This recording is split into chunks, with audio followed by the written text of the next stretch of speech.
Bonjour et bienvenue dans ce nouvel épisode d'Esprit Léger, le podcast des 4 dirigeants et entrepreneurs qui veulent performer sans s'épuiser. Alors aujourd'hui, on va parler d'un piège dans lequel je suis tombé et peut-être que toi aussi d'ailleurs. Tu as certainement déjà entendu cette petite voix qui te disait « T'inquiète, ce week-end, tu vas récupérer ». Mais je vais te raconter comment j'ai ignoré des signaux clairs, certains évidents, d'autres invisibles, et comment les repérer avant qu'il ne soit trop tard. J'ai toujours eu une certaine attirance pour le bien-être et l'alimentation plutôt saine, considérant d'ailleurs la nourriture comme un carburant, et ce qui n'empêche pas au passage de manger avec plaisir.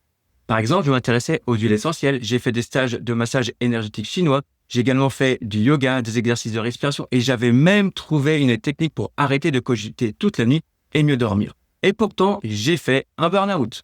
Je pensais naïvement que 2 jours suffiraient pour tout compenser.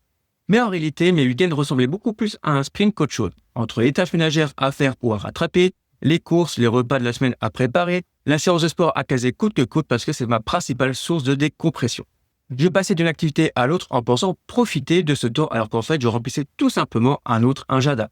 Et c'est là que résidait une certaine absurdité. Je me mettais finalement une pression supplémentaire, je me dépêchais de faire certaines choses pour réussir à dégager du temps pour me détendre. Pas sûr qu'au final ce soit vraiment un bon calcul.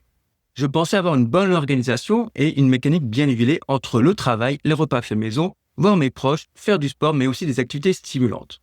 Le souci, c'est qu'au moindre grain de sable, tout pouvait dérailler. Irritabilité, fatigue, perte de concentration, voire même agacement. J'étais dans un cycle où je voulais récupérer, mais finalement j'accélérais tout simplement ma propre fatigue. Il y a eu plusieurs signaux d'alerte auxquels j'ai essayé de répondre en rajoutant des pratiques bien-être principalement. Mais le vrai déclencheur incontestable, c'était le burn-out. Alors, ces signaux qui ne m'ont pas sauté aux yeux tous en même temps se sont installés petit à petit, sournoisement, en silence. Dans certains métiers ou certains postes, on a cette fâcheuse tendance à vouloir tenir bon et à se dire « t'inquiète pas, on va récupérer plus tard ». Le problème, c'est que plus on attend, plus le corps, les émotions et le mental envoient des signaux forts. J'ai appris à les reconnaître, mais souvent trop tard.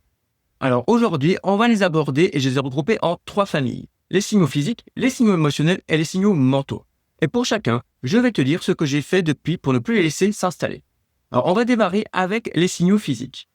Le premier signal physique, c'est la fatigue persistante. Même après un week-end entier, je pouvais me réveiller avec une certaine lourdeur, comme si j'avais tout simplement une semaine encore à digérer.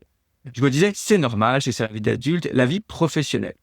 Alors oui, ça touche beaucoup de monde. D'ailleurs, dans une équipe de 10 personnes, tu en as 6 qui vivent cette fatigue permanente et 2 qui sont déjà en route tout droit vers le burn-out.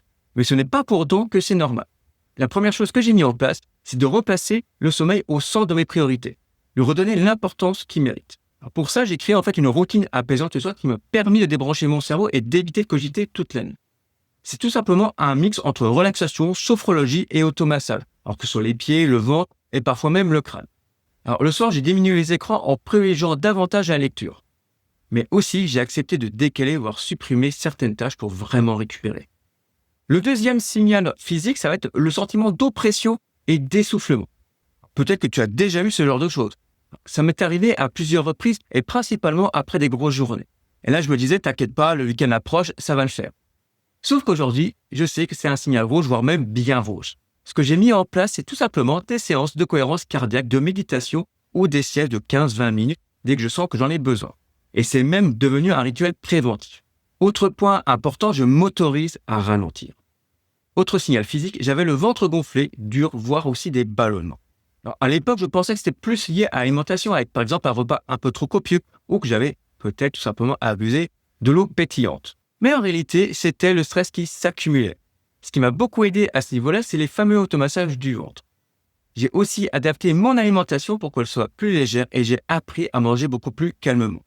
Parce que point à savoir, et merci à la médecine traditionnelle chinoise, manger quand tu es stressé ou trop content n'est absolument pas bon pour ta digestion. Alors passons maintenant au deuxième type de signaux qui sont les signaux émotionnels.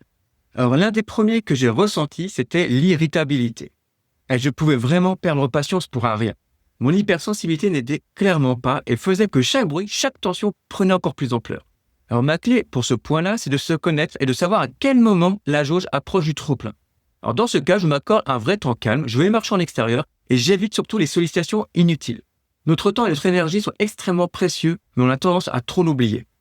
Le deuxième signal qui pourrait t'alerter, c'est le retrait social. Alors moi, il y a eu des phases où je disais non aux invitations, que ce soit un anniversaire, une sortie. C'était trop, je n'avais tout simplement pas la force ni l'énergie et je pensais simplement que c'était une fatigue normale. Mais au lieu de me préserver, en fait, je m'isolais. Alors ce que je fais maintenant, même fatigué, je choisis des interactions qui m'apportent de l'énergie plutôt que de me couper totalement des autres.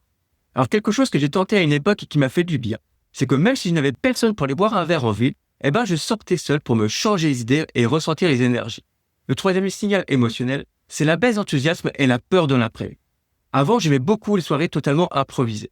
Puis, petit à petit, j'ai commencé à planifier de plus en plus et à avoir même peur de ce que je ne contrôlais pas.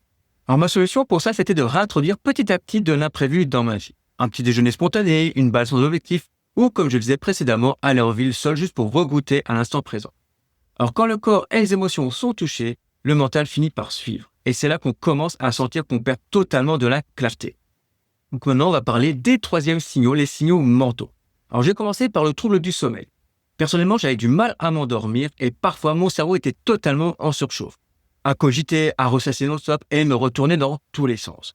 Bref, le lendemain matin, je peux te dire que j'étais totalement HS et que la fatigue se faisait vite ressentir. Alors, pour mieux dormir, déjà, je prépare ma nuit dès la journée. Par exemple, je vais limiter la quantité de café dès l'après-midi. Je vais être plus actif dans la journée, que ce soit du sport, que ce soit marcher ou bouger tout simplement. Je vais également essayer de ne pas trop accumuler les écrans, notamment le soir. Et enfin, j'ai trouvé un petit rituel avant d'aller au lit, comme j'expliquais précédemment. Alors effectivement, quand on a des troubles du sommeil, on peut aussi ensuite avoir un brouillard mental dans la journée. Et c'est le point qu'on va aborder tout de suite. Tu as sûrement déjà eu ce besoin de relire plusieurs fois un mail pour essayer de le comprendre. Bienvenue au club, ça m'arrivait régulièrement et en plus mon hypersensibilité avait tendance à accentuer ce brouillard mental. Alors pour y remédier, je vais fractionner mes tâches, faire quelques pauses actives, que ce soit bouger, marcher comme j'ai évoqué précédemment, ou tout simplement me lever pour aller boire de l'eau. C'est bête, mais ça fonctionne bien. Et dernier point qui fonctionne très bien, c'est des exercices de respiration, notamment la cohérence cardiaque, pendant 5 à 10 minutes. Ça me permet de faire le vide et de mieux me reconnecter avec l'instant présent. Et ça permet de faire le lien avec le dernier point qu'on va voir, qui est l'incapacité à lâcher prise. Alors moi, le soir, le week-end, voire pendant les vacances, je pouvais rester connecté. Je pensais que c'était de la passion, mais en fait, c'était tout simplement de l'hyperconnexion. Aussi, je pouvais saouler littéralement mes proches en parlant boulot. Et un simple « Hey Flo, comment ça va le taf ?» se transformait vite en monologue un peu trop détaillé à la place d'une simple réponse basique.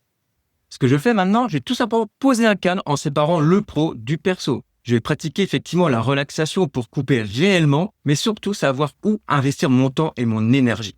Car pour pouvoir performer, j'ai besoin de recharger mes batteries et de décompresser et de me déconnecter.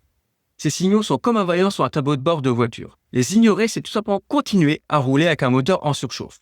Et le repérer tôt te permet d'éviter des mois, voire des années à reconstruire ton énergie.